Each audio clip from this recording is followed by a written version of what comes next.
Hi everybody, Bohush here for Fotodioxpro.com. And in this video we're talking sliders, getting creative with sliders. I know a lot of you who use sliders, you mount your camera on there, you go left and right, and you get a really nice cinema-style tracking shot, and that is certainly very cool. You might be using something like this, the SlideCam 1000. This is a 39-inch long slider. It's a little longer than a lot of sliders out there, and that gets you a little more kind of a dramatic shot. You got a little more real estate to make your shot happen. But the extra length can help us get extra creative too. So we created this video to share a few of those techniques, and part two of this video is going to be even more advanced techniques where we take advantage of the extra length to create jib style shots and crane style shots using just this slider and a tripod. So let's talk about how you use a slider.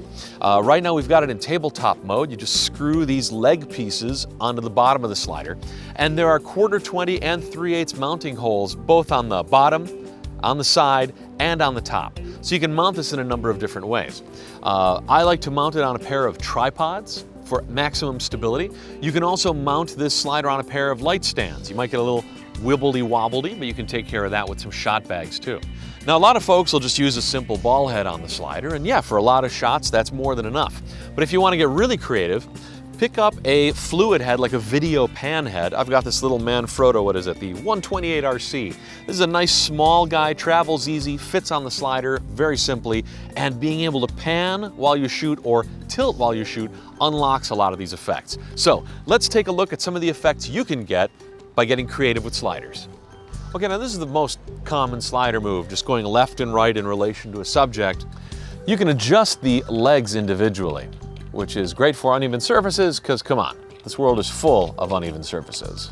Having both hands on the little trolley will help you with stability.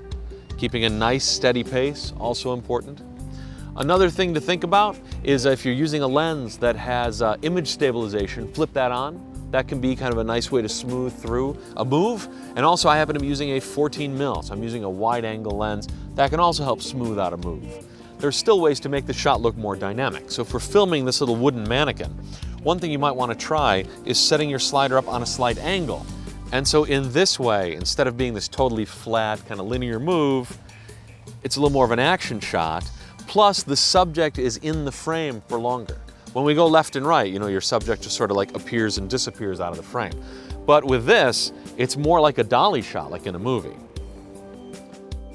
When you're dealing with a single subject like this, another dramatic kind of shot is by adding a tripod head and panning with it. So let's do that right now.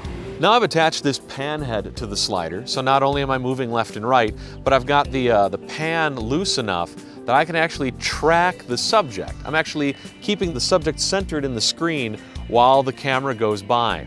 So you get this neat kind of, drive-by look, and it looks very advanced, like a big tracking shot or a dolly shot in a movie. Lens choice is important. I'm still using my 14mm wide. It's a little more forgiving, if I sort of get things off center a little bit. But you might want to use a tighter lens. You might want to have the background drop off a little bit more to make the shot more dramatic. So again, my best tip for you, move smoothly and then just very gently pan with your subject. So once you master doing two moves at once, moving left and right and tilting, get crazy. Mount the slider on an angle, using a tripod and a stand or something like that. Or look, we can even move this guy sideways. Get crazy. Do a weird moving Dutch angle shot for your next film noir thriller. Now let's create a dramatic dolly in shot. In fact, we're going to use it to reveal, what it is we're dollying in on. In some ways, it looks a little bit like a zoom, except a zoom just magnifies the center of the picture. Whereas with a dolly, we're physically moving the camera through the shot. If there were like lots of tree branches and stuff on either side of the image, that would look very cool, very dimensional as we pass through. But basically what we did, we've got very shallow depth of field, and as we move the camera in, it's going to get more and more in focus until we park at the end and we see exactly what it is we're shooting at. Now, of course, you could shoot it so you had clear focus throughout, or you could be racking focus as you go through. But this is a really nice way to just do a quick reveal of something and have it be very dramatic.